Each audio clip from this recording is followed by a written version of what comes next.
Hello and welcome to another drawing challenge. This time I'm doing something that was inspired by Lavender Town. I don't know if she's the one that made this challenge or not, but she's the one who inspired it. I'm going to be creating an illustration colorblind. So how I'm going to do that, it's really simple. I'm placing an adjustment layer over top of my drawing, at the very top over all of my layers, and putting the saturation on 0. Now, it's not quite a true colorblind challenge kind of thing because I can still see the colors that I'm picking in the upper right hand corner, but it's as close as I can get, and it was really hard, so I think it was probably close enough to actually being colorblind. So I wanted to make a sketch that would be complicated enough that I couldn't just like throw two colors at it and it would be a completed illustration. I needed something that was, a bit more complex, had a few more elements to it, and so I'm drawing this girl in a striped sweater with butterflies in her hair. I'm not exactly a huge fan of the finished illustration, actually, because I feel like initially I was having a little bit of trouble with the posing and the facial expression. I just don't know what it was. I couldn't get it the way I wanted, so the pose is like a little bit stiff and awkward, but, sometimes you have good days, sometimes you have bad days. And I was actually looking at a reference image, and this girl in the reference had like no expression on her face whatsoever. So there isn't really expression on the face of the girl I'm drawing either.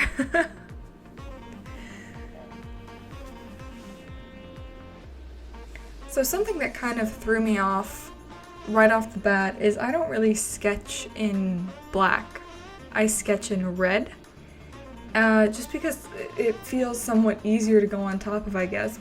Black and gray kind of suck the life out of drawings a little bit, so initially in the sketch stage I was having trouble determining how much energy and how much life is actually in the pose, in the character, because it was gray, and the gray was like dampening how much energy the illustration actually has. So that's kind of one reason why I don't think it's great to sketch in grays if you're planning on doing a full color illustration, and especially if it's digital. And in addition to that, it's just throwing any kind of color on top of that if you weren't doing line art. I do line art, but if you weren't doing line art, throwing any kind of color on top of the gray is kind of strange as well. It's really difficult to manage.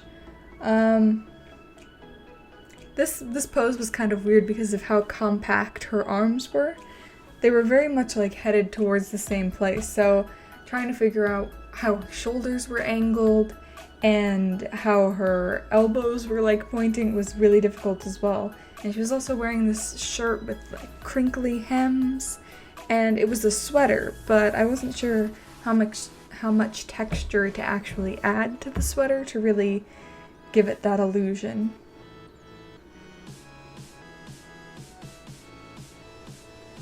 That hand looks really creepy with just the pinky sticking out. Overall, I'm decently happy with how the line art looks. I was going to try something with this that I heard someone say recently about how to better color an image by using clipping masks. So I looked up a couple things about how to use clipping masks, and I still have no idea how they work. It's so complicated. I'm sure it's not that complicated, I just don't understand it at all. But one of the reasons that I had a lot of trouble trying to use it is because my line art is super unsteady. I don't connect any of my lines at the end, which makes coloring an absolute nightmare because I can't use the fill bucket, I can't use the select tool, because I don't close any of my lines.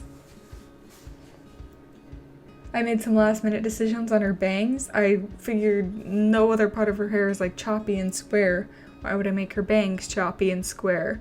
So I did not do that. I gave her more wavy, kind of sad looking bangs.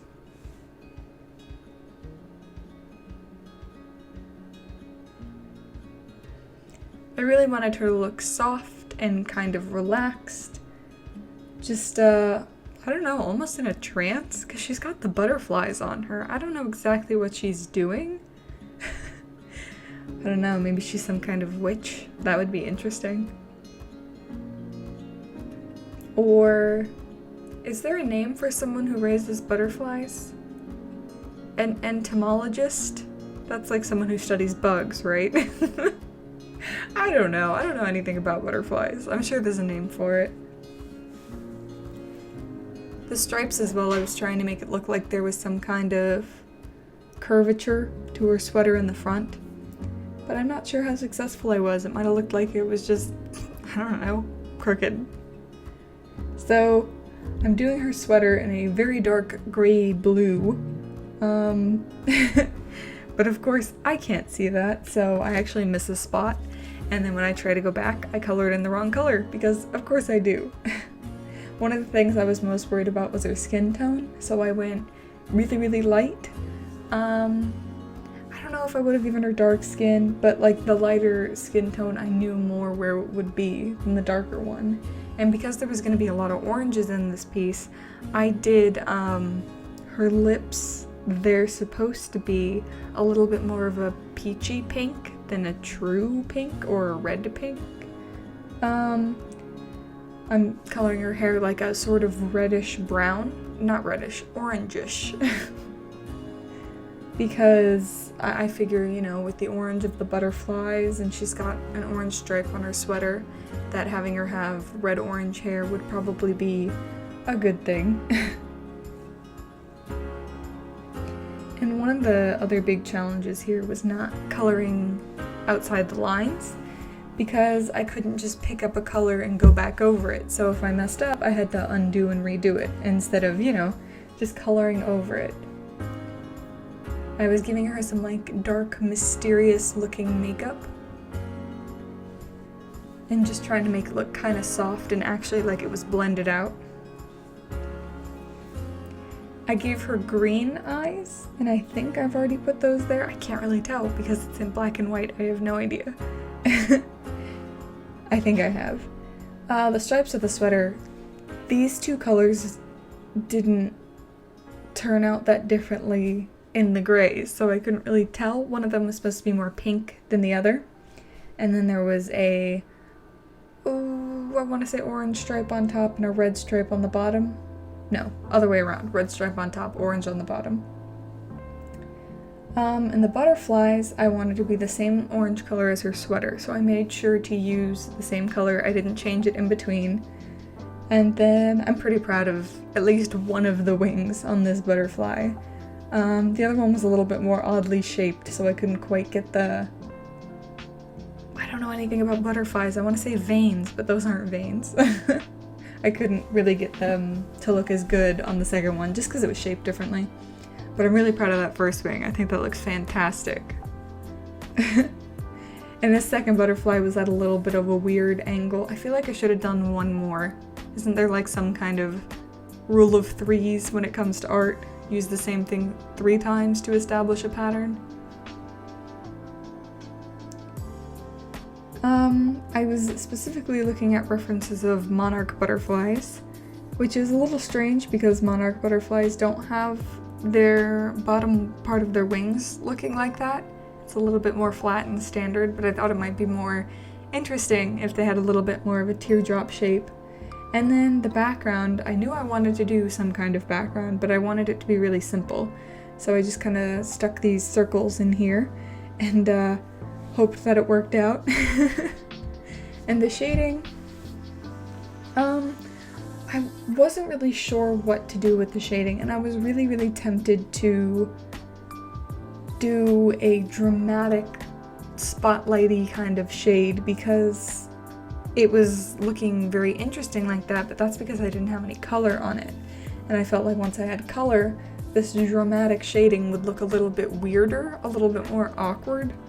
So I toned it down a bit, but I was really liking how it looked with just the grayscale?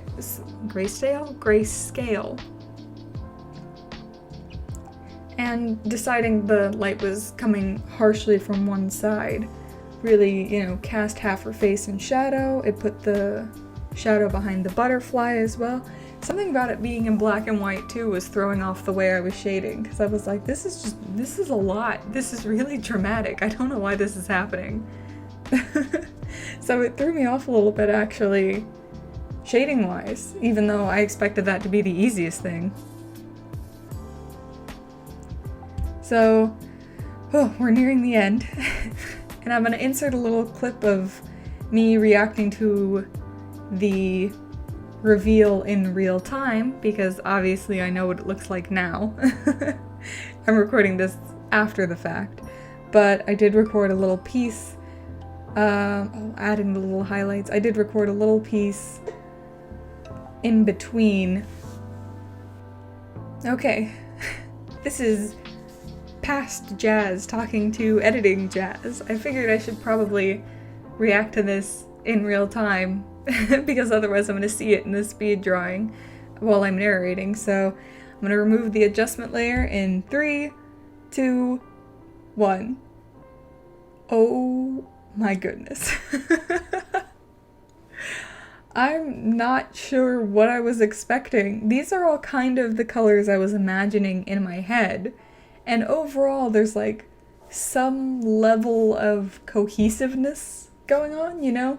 The stripes match the background color of the circles really well, shockingly well, a lot better than I was expecting. I don't know, there's still something about it that's like kind of jarring and kind of throwing me off. And I guess it's just because I wasn't expecting to see it like this. I'm overall really happy with how cohesive the palette was. Like the eyeshadow is orange, her hair has a reasonable brown tone, her skin is a little gray maybe, but it's kind of got that orangey peachy color. It's not as bad as I was expecting. Pleasantly surprised, but still very thrown off. I don't think I like the drawing, but it looks like what I was expecting it to look like. So that's all I have to say about that. Back to you, editing Jazz.